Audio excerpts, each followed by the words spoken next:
Hey guys, how's it going? Oh, it's another one of those midweek sessions. Thought I'd boot up the old studio, give you a bit of a midweek session, just kind of show you some stuff, some things that are going on in the studio, and answer some of your questions again. This week, what I thought I'd do is I'd tackle the kind of plugins and stuff that I use on a usually when I'm producing, what kind of plugins I use, what kind of samples, where I get my samples from, things like that. I get a lot of questions about kind of what plugins I use, how I make my kicks, things like that. So I thought that's what I'd go over this week. But let's just dive into kind of some of the stuff I've got out at the moment. So I've got a new remix out at the moment on Night Grooves, part of the King Street group. My remix of James Benedict's All Around. That's an amazing EP. It's a really good EP, that one. It's got the Studio Heist remix is doing so well in the Deep House charts. I think it's #1 on the Deep House charts. And I say this was only released, I think, on Monday. So, yeah, it's doing really well. And then I say my remix is in there. That's going really nicely in the house chart. And I've got a whole load of other stuff coming up as well. I think I said last week, there's On Your Mind that's out. Jack and Jazz is out. My remix for Zucker's Once in a Lifetime, I think that's out at the end of this week, or out Saturday, I think. Trying to remember now. So yeah, lots of good stuff coming your way. I've got a whole load of stuff I've been doing in the studio as well. A whole load of original stuff. So I'll be premiering that soon as well. I've got Non-Stock coming up next month. So I'm playing the Non-Stock Festival. Really looking forward to that. Going to be playing alongside Sonny Walton, Dom Kane, a whole load of others. It's going to be a really... I loved playing there last year because I did it on my birthday. And this year it kind of falls on my birthday again. So it's going to probably get messy. But that should be good. That should be all good fun. So let's get in and do some studio stuff, shall we? Let's have a look at what we got going on. I'm going to come back to the comments in a minute. Actually, let me just have a look, see what's going on. Hi Spencer, how you doing? Few people have tuned in already. It's nice to see kind of people just dropping by for this. As I say, I'm trying to do this weekly, so you've got, so I kind of just show you what's going on in my studio, kind of little tips and tricks and stuff like that. I'm always getting questions through, so I thought it's always nice to kind of do these videos and kind of take you through exactly kind of how I make all my stuff. So I'm going to minimize that for a minute because I don't want myself on screen. Let's jump into Ableton, and I thought, today what I thought I'd go through and show you some of the plugins that I use to get the sound that I do, where I get my sounds from, where I get my samples from, things like that. Those are questions I get all the time. If you watched any of these videos before, you'll probably have seen a theme going through. So there's a lot of plugins that I use a fair bit. There's a lot, there's ones I use occasionally, but there's ones that I really kind of favour and I use quite a lot. And that's what I thought I'd go over in today's video. So kind of talk you through some stuff. If you've watched any of my stuff, you'll know that I always wax lyrical about LFO Tool by Xfer Records. So LFO tool is basically a sidechaining tool. Well, it is a sidechaining tool of sorts. Usually when you do sidechaining. So sidechaining, if you don't know what sidechaining is, it's where you take a kick drum and you've got a bass. They're both kind of really kind of bass heavy, both basses and kicks, and you don't want them to clash. What you do is you do a thing called sidechaining, where you kind of you duck the bass whenever the kick hits. So whenever the kick hits, it kind of just takes the volume down of the bass, and that kind of stops them interfering, and it just makes the mix a whole lot better. Now usually what you do is you probably put a compressor on there, so you can easily, if you just got the Ableton plugins, you can just drop a compressor on there, for example. I click the little arrow next to the compressor title, and there's the sidechain button straight there just looking at you. You then choose your input, so you choose the kick drum, for example. That's what you'd usually sidechain, and this is of course on the bass channel, and then you'd adjust the threshold to kind of have that kind of pumping effect. And I do that occasionally, and that's kind of the way most people do sidechaining. But LFO Tool is kind of the plugin that I use most for this kind of thing. So LFO Tool rather than using a compressor to sidechain it, all it does is it kind of ducks. So it's a volume shaper. They call it a volume shaper, where it kind of just literally, it sculpts the kind of sound out. Just dips the volume for when your kick hits. That's basically what it does. There's a lot of really kind of creative stuff you can do with this as well. I love putting it on synths. I love putting it on pads and things like that. You can get some really interesting stuff going. Let me show you some of the stuff we can do. So this is just a little beat that I've been working on.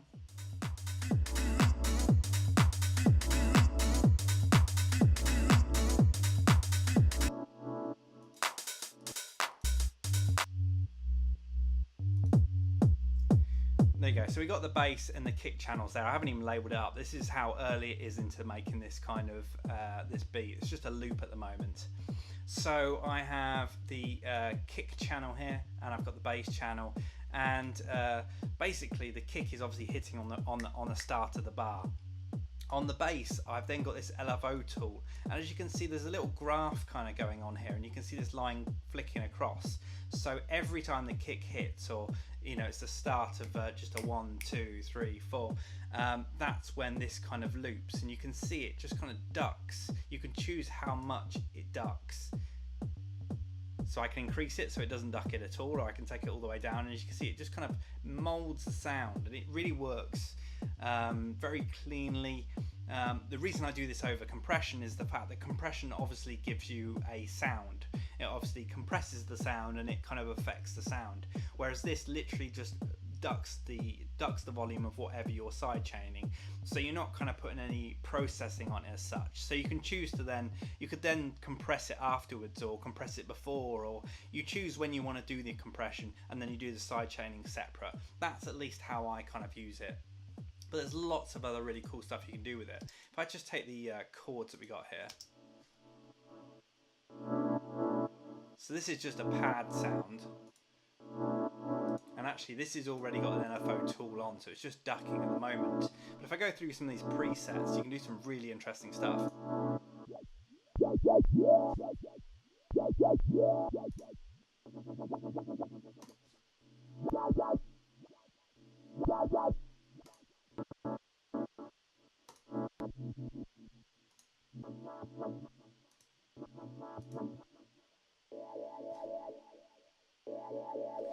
So there's loads of presets within here, and the kind of really simplest thing that this can do is just adjust the volume of whatever you're putting it on.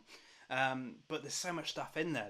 There's a filter in there that you can adjust, and you can use these envelopes to kind of choose how much it kind of sidechains, or whether it kind of fluctuates or anything. It's some really cool stuff that you can do with this LFO tool. And I'd say that's why I kind of go back to it again and again, because it's just such a useful tool. I'd say it's kind of my go-to tool. When it comes to sidechaining, certainly, it's just so easy to do. So yeah, that's kind of why I'm always using that. And then what else do I use? What other kind of stuff? I suppose going up the list, I've got a whole load of Waves plugins that I do use. Generally, I don't use Wave plugins all that much. I know a lot of people kind of rave on about them, but I don't tend to use them all that much. The only one I probably do use is the Renaissance bass, and that basically, if you've got a subby kind of bass, then most of that kind of sub is in the real low end. You've got no high end there. And if you notice, if you're making a track, or if you're listening to a very bassy track, if you then listen to it on, say, a mobile phone speaker, you might not even hear the bass at all, because it's so subby you don't really hear it. And that's what this Renaissance bass is all about. So, for example, I've got a really bassy channel here. And depending on what you're listening to this on, you're probably not going to hear it all that well, because it's really low, and I haven't really done any processing on this as yet. If I drop this on, basically what this Renaissance bass does is it kind of does some distortion to it. So it adds distortion at certain frequencies, and having this distortion there almost gives it kind of more presence in the kind of top end. So it almost tricks your brain into thinking that the bass is louder or it's more present. But basically what it's doing is it's just putting the distortion on it, is kind of creating more frequencies that you can hear. So I'll show you what it sounds. This is just literally dropping it on there with the default patch. This is without it. which, as I say, if you haven't got proper speakers or you're listening through headphones, you're probably not going to hear this. And then I'll just enable it.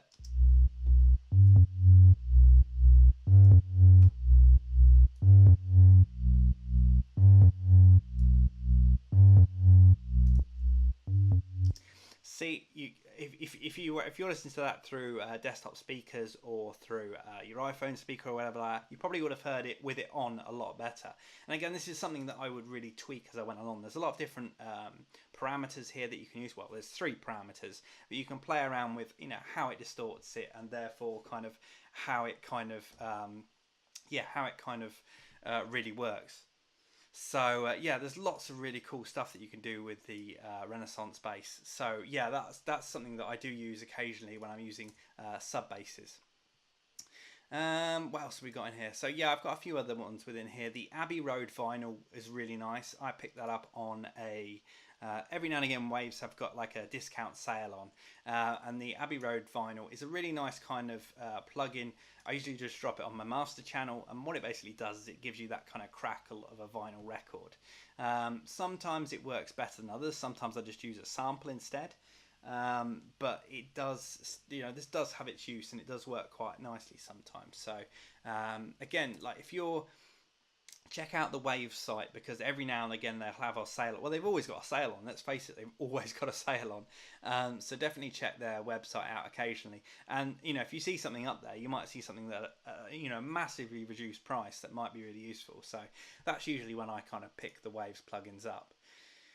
Next up, what else do we got within here? I use the Sample Magic AB. So if you know Sample Magic from their sample packs, they've got the Sample Magic AB, and you basically drop this on your master channel, and it allows you to pick up to 9 other tracks, and you can basically A/B between it. So you can kind of listen to your track and then flick to another track, and flick back to your track and flick to another track. You can basically see it's all about A/Bing, so you can kind of hear what's going on within the track. So that's a really handy tool that I use. I'm not using it so much these days because now iZotope have built it into Ozone, and that works really well. But definitely, if you just want simple kind of A/Bing of tracks, then this works really well, and it's really well priced as well. So definitely check out Sample Magic AB. At the moment, I've been using a lot of the Roland Cloud stuff. So Roland have got all their, most of their synths as virtual instruments now, and you can get the subscription called Roland Cloud. And what it basically does, you pay, I think it's about £12-13 a month. I think it must be about $18 a month. And you can access any of these instruments, and you can download them and use them. And I'm really just starting kind of using them. Most of the kind of the old kind of Roland stuff I use, or those kind of sounds I do from samples. But these have got the actual instruments, and they are brilliant. They are really good. So if I add another MIDI channel within here, I'm going to drop the TR909 on. Take a second. And there we go, we got the actual TR909. The interface is takes a bit of getting used to. But you've got, the instant sound of the 909.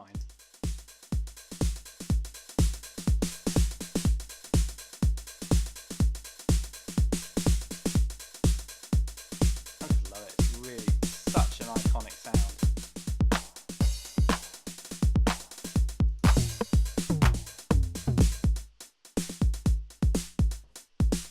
It's something so simple, but as I say, I use this quite a bit. So what I'll do is the swing on this is fantastic, as anybody who's used the actual hardware instruments will say. The swing on the 909 is brilliant. Well, the shuffle, as it's called. So I tend to kind of come up with drum loops and stuff within here, and then I kind of resample them back into Ableton, and then start affecting them from there. So it's as I say, I think it's a brilliant bit of kit, this.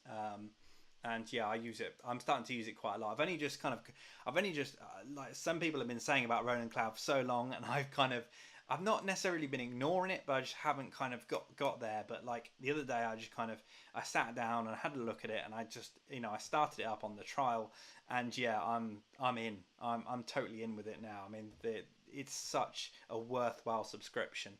So yeah, so the TR909 is brilliant. Again, we got the things like the Jupiter 8, the Juno 106. You got all the beautiful instruments. This my MIDI keyboard isn't plugged in. That's good. It's a bit loud. Yeah, I mean this is like all the original patches as well.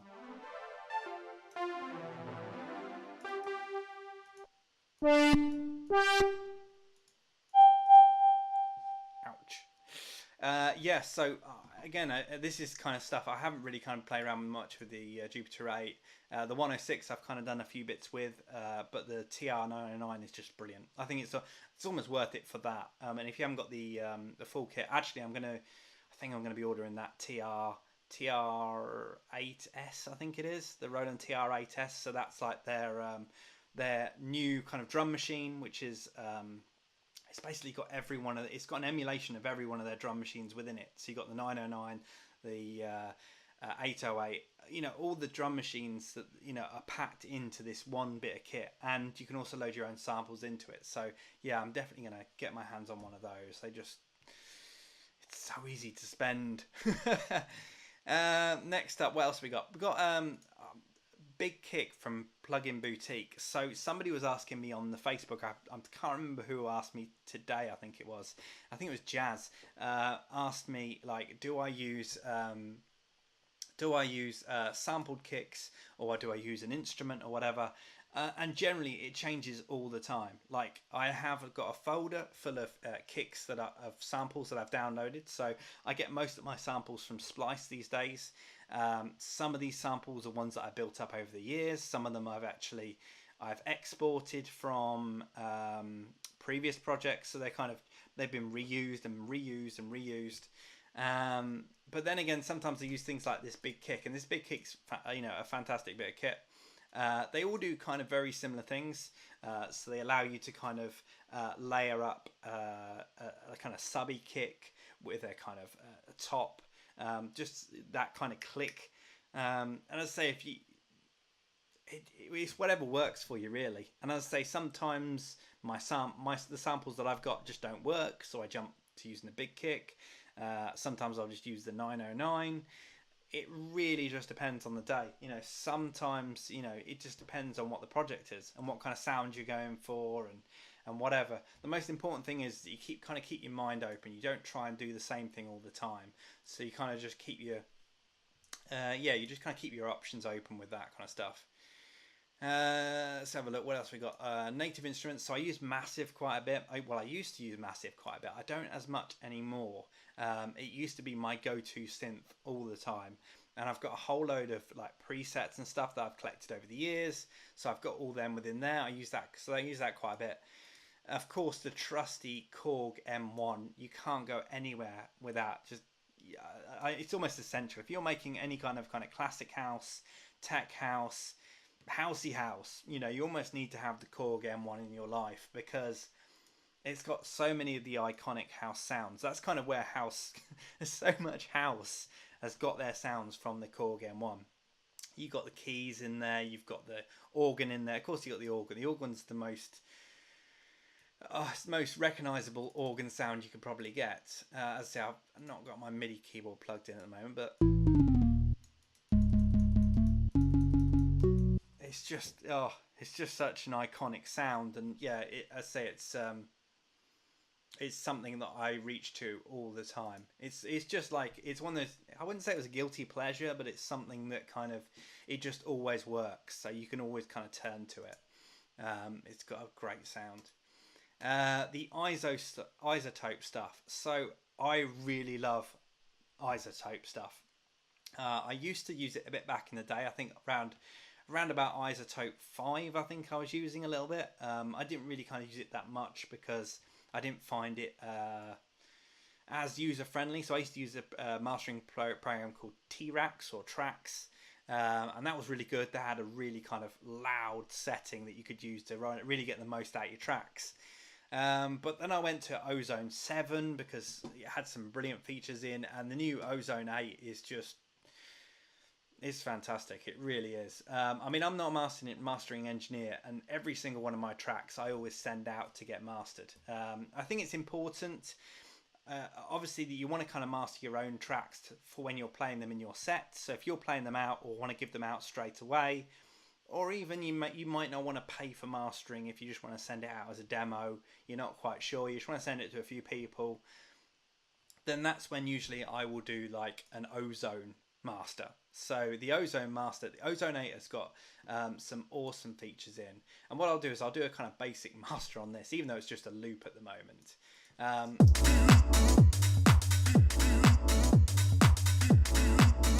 So I haven't really mixed this yet, so I'm going to take all the volume levels down.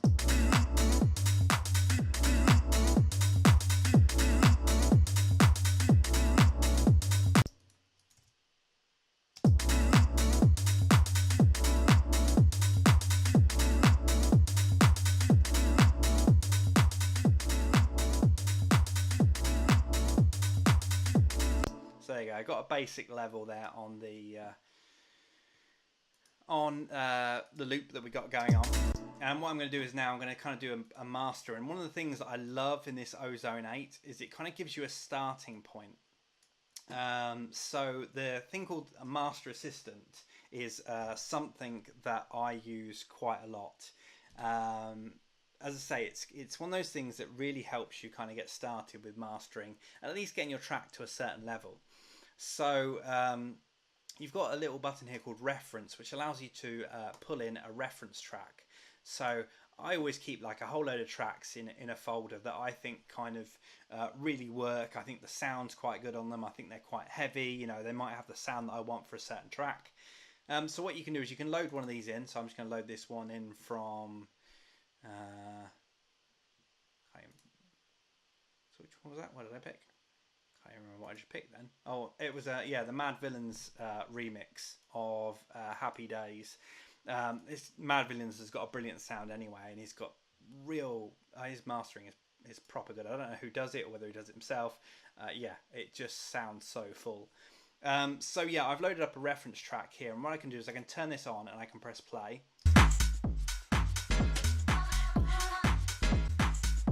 So I'm now listening to the reference track, and I can flick back to my track.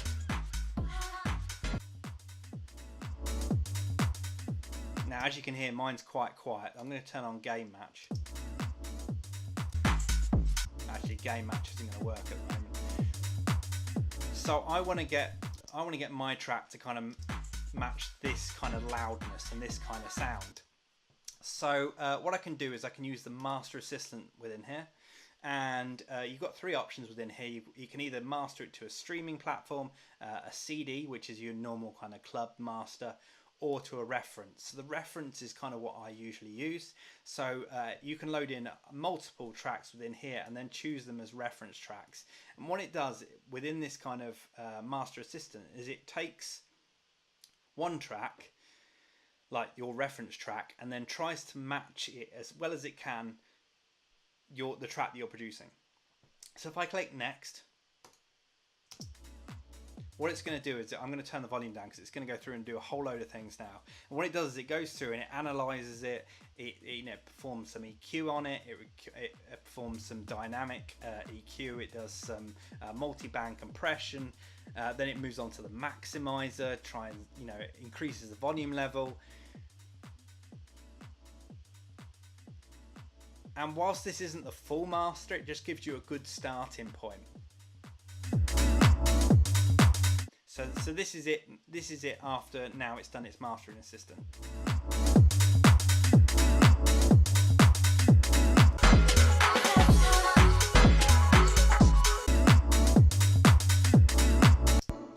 So really, kind of volume-wise and presence-wise, we're not that far off the reference. Now, bear in mind, I've done really no EQing on this track at all.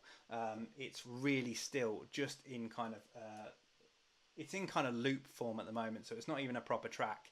Usually I go through and I'd be EQing the whole way, but even at this early stage, just by using this master assistant, it kind of gives me a good basis for creating a master.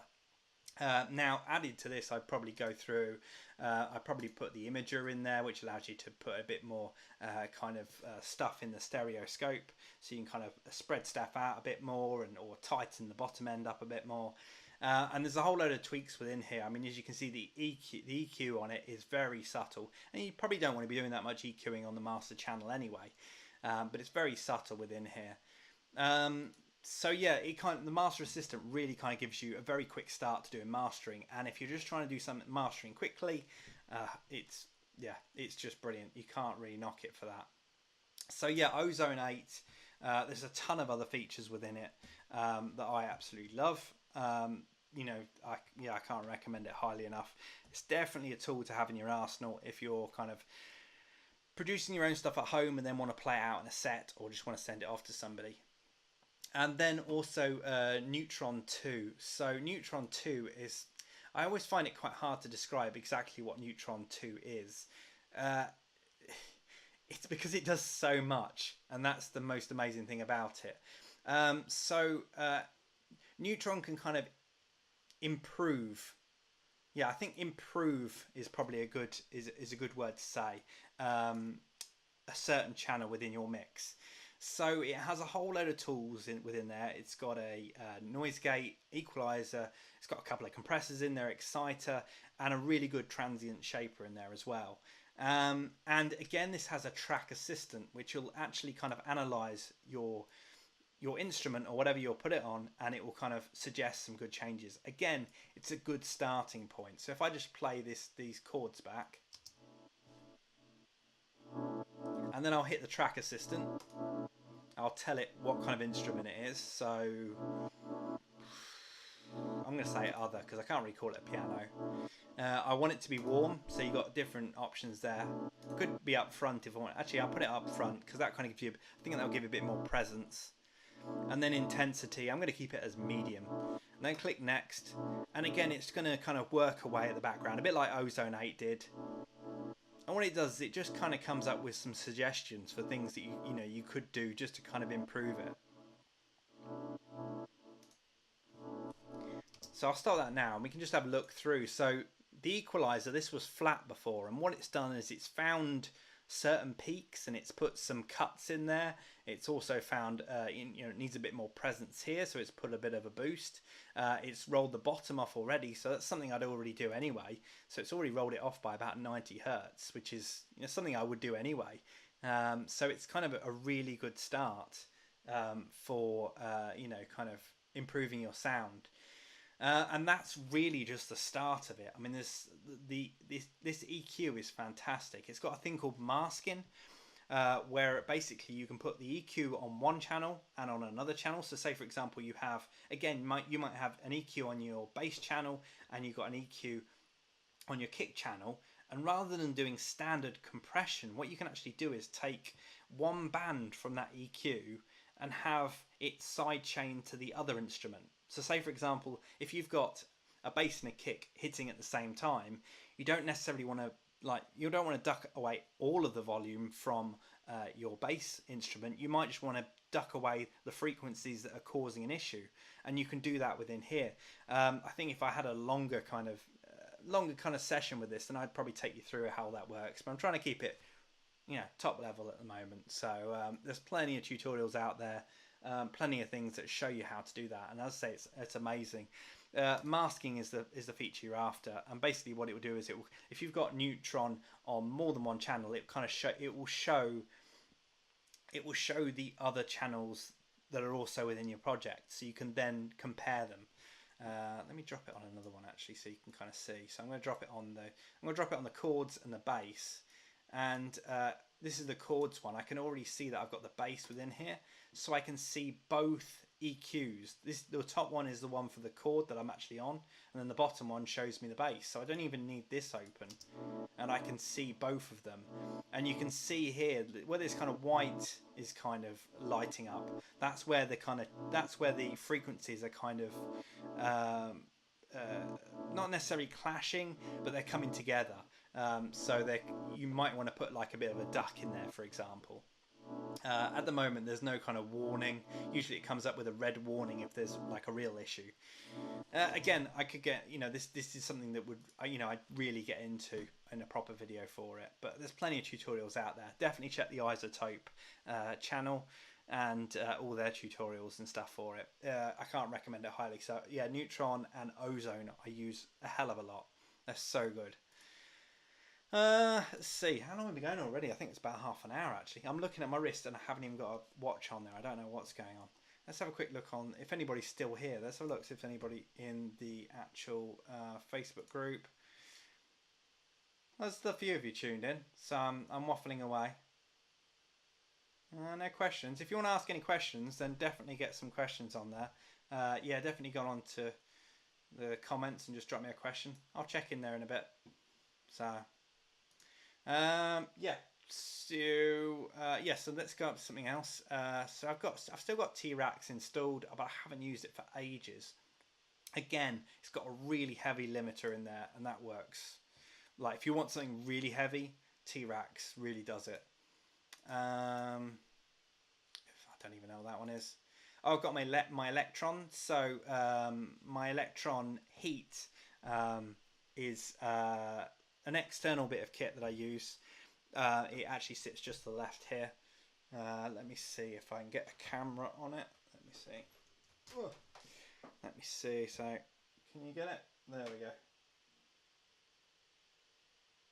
Yeah. So this is my Elektron Heat, and basically what it does is I run all of my audio through this. So the audio goes through it, and straight out of my sound card. So I've got the RME Fireface 400, and that goes straight into the analog heat and then back out to it again. So basically all of the audio goes out of that. I put it on the master channel usually, and the audio from the master channel gets fed into the analog heat. And what the analog heat basically does is it's like I think they describe it as a saturation kind of unit, maybe a distortion unit. It's got a whole load of presets, a whole lot of analog circuitry that you're kind of running your audio through, and it kind of creates, I don't know, it creates a rawer sound. For my kind of stuff, it works really nicely. I usually use it on the master channel, but you can put it on whatever you want. You can put it just on the drums or whatever. As I say, I love it because it just adds a little bit of analog flavour to it. Even though I've got everything, most of it coming out through digital, it kind of all runs through there and then back into the master channel, and then I master it after that. So yeah, as I say, it's that's a brilliant bit of kit, and I absolutely love anything Elektron do is just amazing. What else we got within here? We've got Dope VST. So I've got a Dope VST to this thing called a bass engine. It's basically a rompler. So it's an instrument that's got like a whole load of samples in, basically. So it's not a proper instrument. It's just got multi what's it called? Multi samples? Is that multi samples? It's another bass instrument I use anyway. The D16 group produce some amazing stuff. So if you listen to any of my stuff, you'll know a lot of it has got a lot of kind of lot of rawness to it, and that's kind of where I get a lot of my sound from. And generally, that's what this decimort does. That's where I get all the decimort from. So let's find.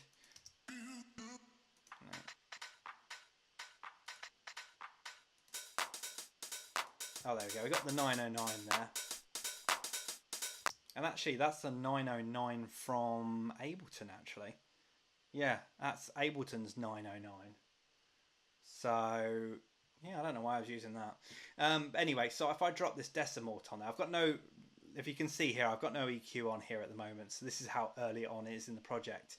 But this decimort, I mean, look at that. Look at the interface. I mean, I just love playing around with stuff like this. So I'll just play it back and you can kind of hear some of the stuff I'm doing, and then I'll kind of explain afterwards.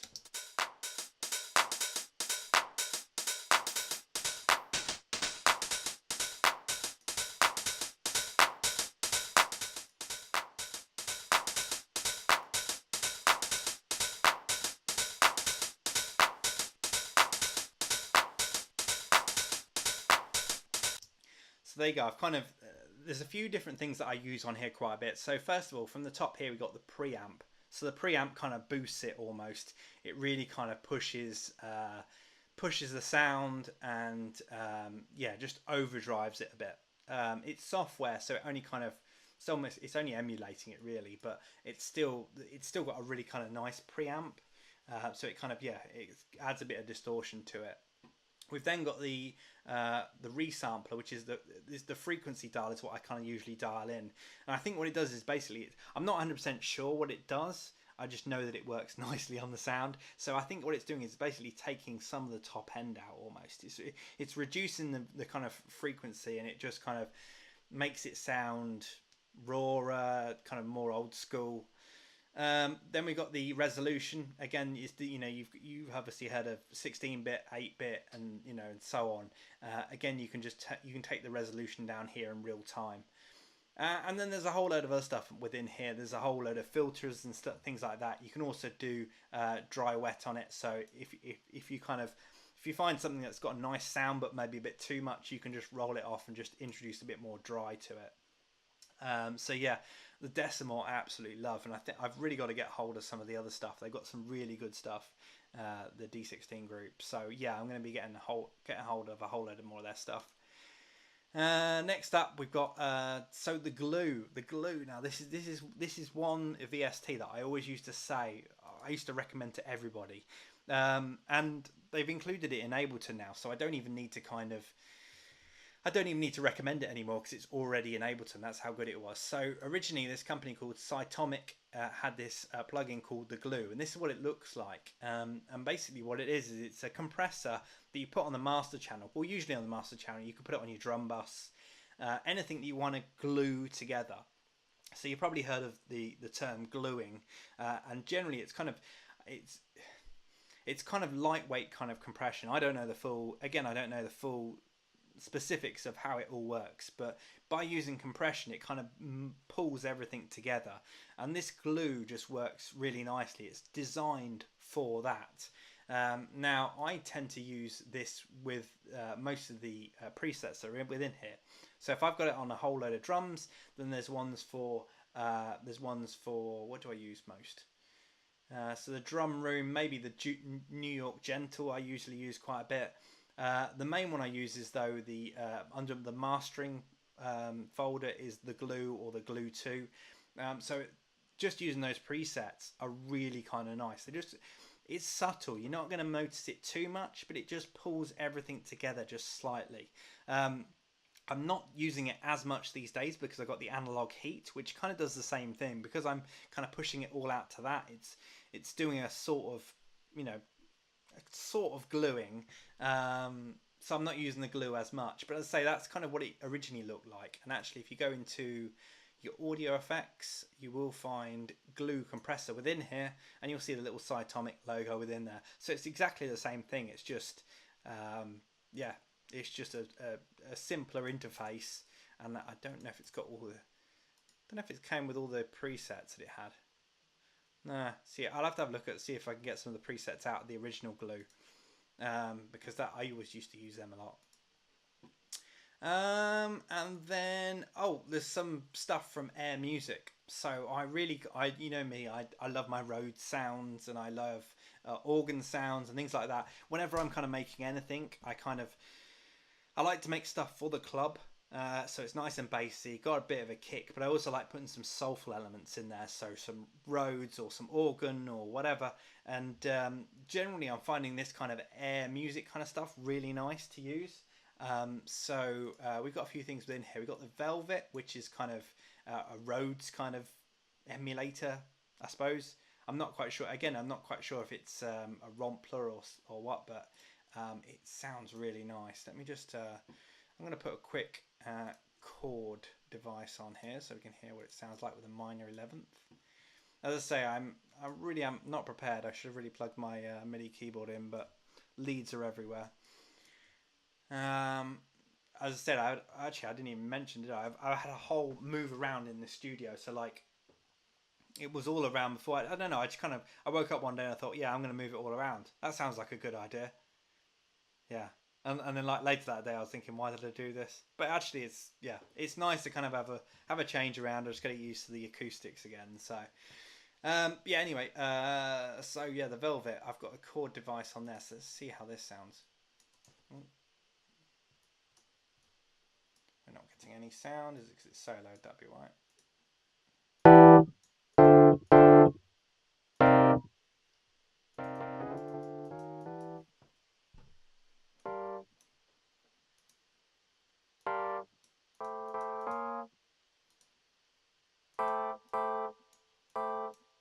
I really need to plug my keyboard in because that doesn't sound good at all. But yeah, as I say, this Velvet is fantastic for Rhodes. I would give you a proper, I would give you a proper demo of it, but yeah, I need to get the MIDI keyboard plugged back in again. Also, they've got the DB33, so this is like a tone wheel organ kind of thing going on. It's a beautiful sound. I haven't used it in so many tracks recently. Just stabs here and there, but it's just such a great sound. There's also got they've also got the mini Grand as well, which I kind of use sometimes. Yeah, just grand piano. In fact, I don't think it's even gonna work for me today. No, don't know what's going on with that. For some reason, some of these ones don't work for me every day. So I think that's about it. The only other thing I've got is by 29 Palms, a thing called Levels. So this is also a really good thing. It's a way of being able to kind of monitor your kind of the output of your track, and it's just in a really simple way. So if I play this back. So as you can see, there's several different things around here. What it's doing is you can see the headroom, so you can kind of see just how loud your track is. The dynamic range, so you know how wide or not how wide, sorry, how compressed your kind of music is, how much kind of dynamic range basically means if you've got everything squashed and you've got it really kind of compressed, there's going to be less dynamic range. There's less kind of gap between stuff that's really loud and the stuff that's quite soft. Generally, with a lot of my stuff, I kind of like a lot of dynamic range, so just having it kind of, you got light and shade within there. Stereo field, so you can kind of see how wide something is. Again, another great feature of this is being able to turn off the low frequencies, and the bass space as well is brilliant. It shows you all the things in your mix that are taking up bass room, which is everything, because I've got the bass on at the moment. But yeah, I'm not going to get into a whole tutorial on that, but Levels is a brilliant bit of kit for kind of monitoring your levels, so when you're mastering, you kind of get a good idea for kind of the level that you're at, and whether it's too much, and you know when to dial it back or when to increase it. There's, as I say, I mean, iZotope and is now building a whole load of this stuff into Ozone, so I use this kind of less and less, but it is still good as a second kind of check on the master channel. So I think that's about it. That's me kind of going through all of my plugins, and those are kind of the ones that I use most of all. If anybody knows me, they'll know that I use samples a lot. So I'm very much sample based. I've been building up my sample collection for years. I get a lot of my samples these days from Splice. So splice.com is a fantastic website. It really is. And let me get the little bit of software. So, I mean, you go onto their website, you got a subscription service, you sign up for Splice, you pay X amount per month, and you get 100 samples. You can then choose to download these samples whenever you want. So you don't have to buy a whole pack. You can just choose the samples that you want and go from there. It's so good. Coming from a background where I used to buy sample CDs, and they would cost 40, 50, 60 quid a time. They would cost a lot of money, and there's not always would you find great things on those CDs. Sometimes, I mean, yeah, there were some ones that you could definitely take for granted you'll find stuff on, but there's been so many that I bought that just maybe there's one sample or two samples in that whole CD that I really kind of used. Everything else was just crap. that was the kind of gamble that you took. You don't need to take that gamble these days, because with Splice you got the subscription and you just choose literally the samples that you want. So the individual samples, not even like, oh, I'll have all the drum samples or I'll have all the bass samples. You literally pick individual samples. And also their browsing system is awesome. You know, you've got all the different kind of parameters for searching, like key, um, genre, instrument, and then a whole load of keywords in there as well. It's fantastic. Anyway, yes, so Splice I definitely recommend. So yeah, that's kind of it. That's kind of a look into the studio today. Let's have a look over at the comments, see if anybody's been commenting. Oh, there's so many people tuned in. Thank you to everybody who's been tuning in. Let's have a look, see if we've got any questions. So we've got Gary Fuller. Is it better than using Trash 2 on the master? Oh, I think the screen's... Have I crashed? This looks like I might have crashed.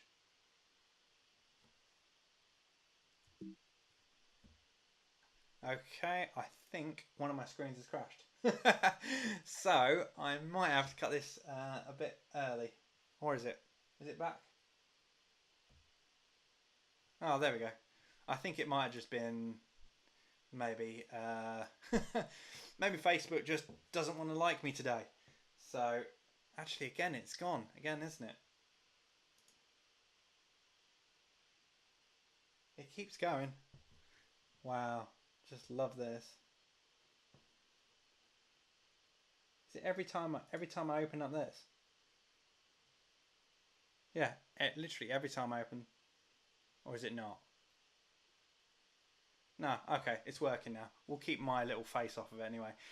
So yeah, anyway, back to it. Gary, let's go back to Gary. So is it better than using Trash 2 on the master? I assume you're going on about the Elektron Heat, Analog Heat. Trash is really good. I do use Trash occasionally. So that is iZotope Trash, which I do have here somewhere. I'm sure we're still freezing up, aren't we? Sorry about this. Can never get the stuff. Let's have a look. Do I have Trash within here? I'm sure I have Trash. Yes, I do have Trash. So for anybody who doesn't know what Trash is again a distortion unit. So it's a software distortion unit.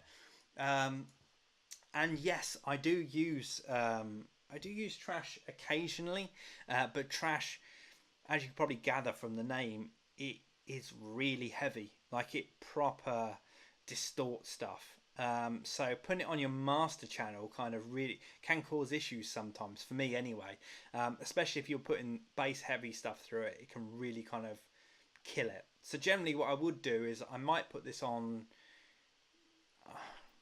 a drums bus maybe, to a very small amount. So a lot of the presets that are kind of within here are they're there to kind of show just how mangled you can get a sound. So generally what I do is I'll pick a preset within here and then move the mix right over to dry. So I'm only using a very tiny bit of the distortion because it's just way too much sometimes. I think it's probably made for maybe genres that are a bit more distorted. Maybe some of your trap stuff, maybe some of real kind of hard electro stuff maybe. I'm not sure, to be honest. I'm not quite sure what the actual audience for Trash is. But yeah, it's one of those things that I kind of use only in very small amounts because it's just too much. So what else have we got here? I think that's all the questions for today. And I think I've been talking way too long, actually. So how long have we been going for? Been going for 50 minutes. You've been listening to me for 15 minutes. Or 50 minutes. So I think, yeah, I might call that a day for today. As I say, it's I'm trying to do these weekly. It's kind of just something I like kind of doing because a lot of people